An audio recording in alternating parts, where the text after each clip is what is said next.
بسم اللہ الرحمن الرحیم۔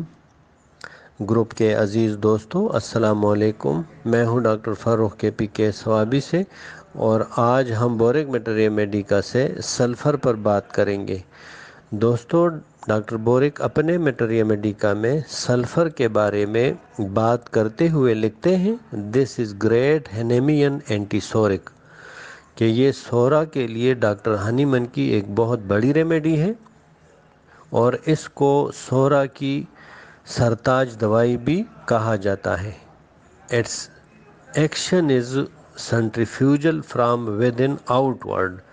اس دوا کے عمل کا رخ جسمانی نظام کے اندر سے باہر کی جانب ہوتا ہے، یعنی اس کی وجہ سے اگر کوئی تکلیف آتی بھی ہے تو زیادہ تر اظہار اس کا جسم کے اوپری حصے یعنی جلد پر ہوتا ہے۔ آگے لکھتے ہیں، having an elective affinity for the skin.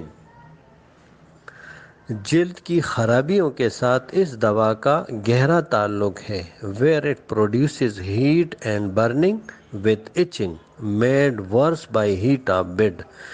اور یہ دوائی جلد میں گرمی اور جلن کا باعث بنتی ہے، اور اس کے ساتھ کھجلی بھی ہوتی ہے جس کو بستر کی گرمی سے اضافہ ہو، یعنی ایسی کھجلی کہ جس کو بستر کی گرمی کی وجہ سے اس میں زیادتی ہو۔ Inertia and relaxation of fibre.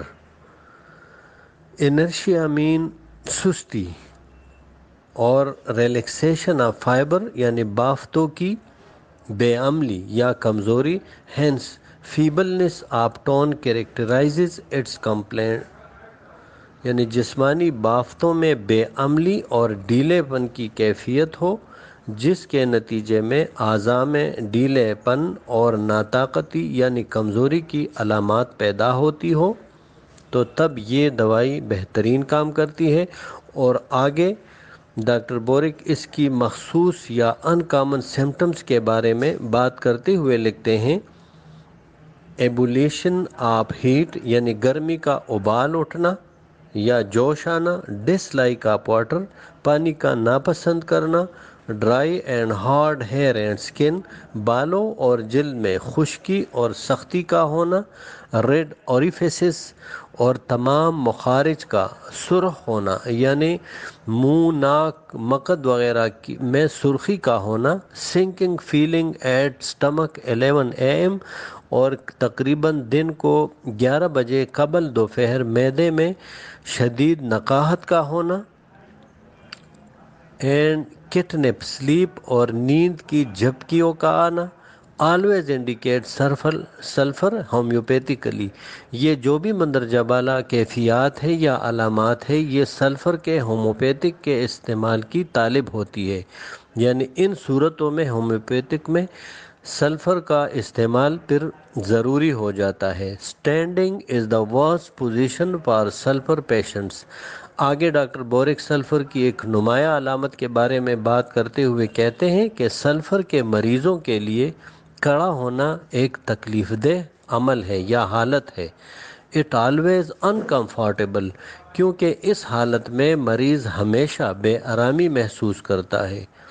Dirty filthy people prone to skin infections, اور ایسے گندے اور غلیظ لوگ جن میں جلدی عوارض کا میلان پایا جاتا ہے، یعنی جن لوگوں میں جلدی مسئلے آسانی سے پیدا ہو جاتے ہیں، ایورژن ٹو بینگ واشڈ، اور جو لوگ نہانے دھونے سے متنفر ہوتے ہیں، when carefully selected remedies fail to act especially in acute diseases، اور جب نہایت احتیاط سے کوئی دوا منتخب کی جاتی ہے کسی مرض کے لیے، اور خاص کر وہ حاد امراض میں، اور وہ اثر کرنے میں ناکام ہو جائے، it frequently erodes the reactionary powers of the organism۔ تو سلفر کا استعمال ایسی صورتوں میں جسمانی نظام کے رد عمل پیدا کرنے والی قوتوں کو اکثر اوقات ابار دیتا ہے، تحریک دیتا ہے، یعنی اس میں طاقت لے آتا ہے۔ کمپلینٹس دیٹ ریلیپس، یا ایسی شکایات میں بھی سلفر کا استعمال کیا جا سکتا ہے جو بار بار لوٹ کر آتی ہیں۔ General offensive character of discharges and exhalations, اور ہر قسم کے اخراجات کا بدبودار ہونا، یہاں تک کہ جو سانس وہ بندہ خارج کرتا ہے چھوڑتا ہے تو وہ بھی بدبودار ہو۔ ایکسہیلیشن مینز سانس کا باہر خارج ہونا۔ آفینسو یعنی بدبودار۔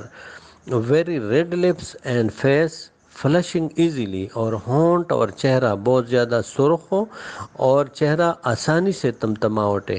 Often great use in beginning the treatment of chronic cases and in finishing acute ones, اکثر اوقات یہ دوائی مزمن تکالیف کے علاج کی ابتدا کرنے کے لیے اور حاد عوارض کا علاج کرنے کے بعد یعنی ختم کرنے کے بعد یہ بہت کارآمد اور مفید ثابت ہوتی ہے۔ یعنی کوئی مریض ہمارے پاس آتا ہے اور اس کی کوئی بھی ریمیڈی نکل آتی ہے، لیکن اگر وہ بہت زیادہ کرونک ہے تو میازمیٹک ریمیڈی کے طور پہ اگر سلفر کی ایک ڈوز دے دی جاتی ہے تو یہ اس مریض کے لیے بہت اچھا ہوتا ہے۔ اور اسی طرح سے ہمارے پاس اگر ایکیوٹ حالت میں کوئی مریض آتا ہے، مثلاً کوئی آیا اور اس کی ریمیڈی ایکونائٹ بنتی ہے، ایکونائٹ ہم نے دے دی اور پھر مریض ٹھیک ہو گیا، لیکن اگر اس کے بعد میں ہم نے اس کو سلفر کی ایک ڈوز دے دی تو یہ